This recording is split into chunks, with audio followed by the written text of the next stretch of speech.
आज की इस वीडियो में हम देखेंगे कि यूपीएससी इंटरव्यू से पहले इंग्लिश का डर कैसे दूर करें, डर को अपनी ताकत कैसे बनाना है। सारी चीज़ें आज वीडियो में डिस्कस होगी, क्योंकि आपको पता है कि आप प्रीलिम्स के लिए, मेंस के लिए बहुत सारी मेहनत किए और क्लियर किए। अब आती है पर्सनालिटी टेस्ट की बारी। ये सारी चीज़ें आज हम डिस्कस करेंगे, किस तरीके से इंग्लिश में, अगर आपने इंग्लिश मीडियम चुना है तो आपका डर कैसे ख़त्म होगा। डर अंदर से मतलब आपको खाया जा रहा है। अगर इंग्लिश नहीं बोल पाते हो तो समझ में आती है, सब होता है, लेकिन बोलने की बारी होती है आप डर जाते हो। और ये डर उन लोगों के अंदर भी है जो जिसकी फर्स्ट लैंग्वेज हिंदी होती है, कोई रीजनल लैंग्वेज होती है, इंग्लिश भी होती है, तो भी वो थोड़ा बहुत डरती है, क्योंकि ये यूपीएससी इंटरव्यू, राइट। लेकिन क्या आपने कभी सोचा है कि यूपीएससी में फ्लुएंसी नहीं, सिंसियरिटी भी देखी जाती है, जैसा हम दूसरे वीडियो में भी देखते हैं। किस तरीके से फियर को ब्रेक करना है, किस तरीके से तोड़ना है, मैं आपको बताता हूँ। कुछ एग्जाम्पल भी देखेंगे आज हम। जैसे 2019 के टॉपर जैसे गणेश कुमार भास्कर ने इंटरव्यू में कहा था, I am not fluent in English but I express what I believe.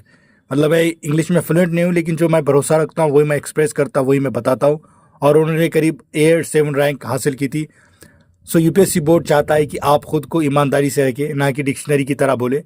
ये भी याद रखिए आप लोग। इंटरव्यू से पहले क्या करें ऐसा जिससे आपका इंग्लिश का डर दूर हो और इंग्लिश में आप फ्लुएंट हो जाए। मैंने आपको पहले भी बहुत बार बताया कि मिरर के सामने आप बोलिए, प्रैक्टिस कीजिए आईने के सामने ठहर कर। इससे आपका अंदर का करेज जो है, कॉन्फिडेंस जो है वो बाहर आएगा। इंग्लिश में अपना नाम बोलिए, बैकग्राउंड बोलिए, ग्रेजुएशन सब्जेक्ट बोलिए, ऑप्शनल बताए अपने आप को ही। इससे आपके अंदर का जो खुद से डर है वो ऑटोमेटिक जाएगा। प्रैक्टिस करके देखिए, अगर कभी नहीं करे तो।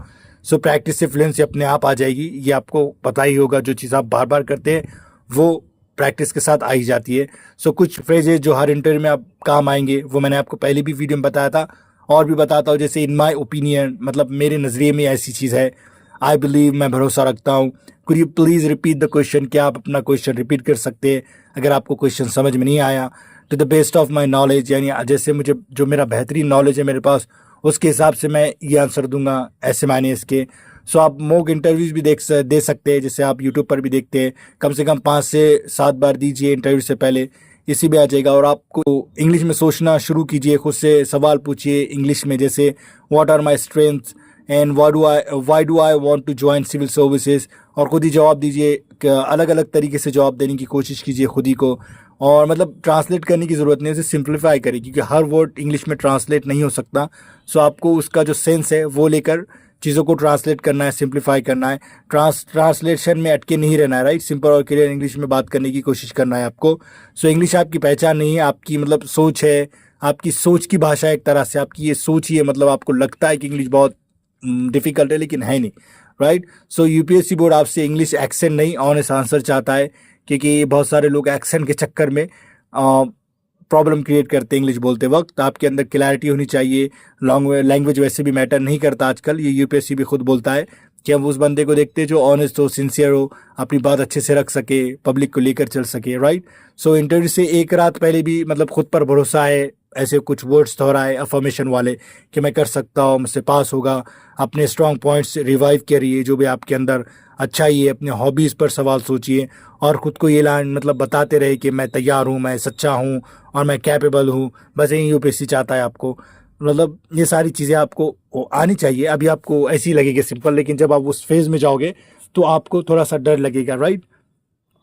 अगर आपको ये वीडियो मोटिवेशन और क्लैरिटी देने में मदद की है तो आप लाइक कर सकते हैं, कमेंट कर सकते हैं। और आप ये चाहते हैं कि इंग्लिश में मतलब इंग्लिश में आप परफेक्ट हो जाए, परफेक्ट तो नहीं, कम से कम उस लेवल तक आ जाए कि आपको इंग्लिश आगे वाला क्या बोल रहा है वो समझ में आए और आप अपने आप को बेहतर तरीके से प्रेजेंट कर सके। तो मुझे कमेंट में ज़रूर बताएं, क्योंकि मैं इस एरिया में जहाँ मैं रहता हूँ महाराष्ट्र में, वहाँ पर मैं बच्चों को पढ़ाता भी हूँ। ग्रेजुएट भी, पोस्ट ग्रेजुएट भी बच्चे हैं मेरे पास, सारे स्टूडेंट्स हैं। तो मैं बहुत सारों को पढ़ाता हूँ और मुझे पता है कि किस तरीके से पढ़ाना है। तो आप मुझे सब्सक्राइब कर सकते हैं। मैं भी आपकी तरह एक यूपीएससी एस्पिरेंट हूँ।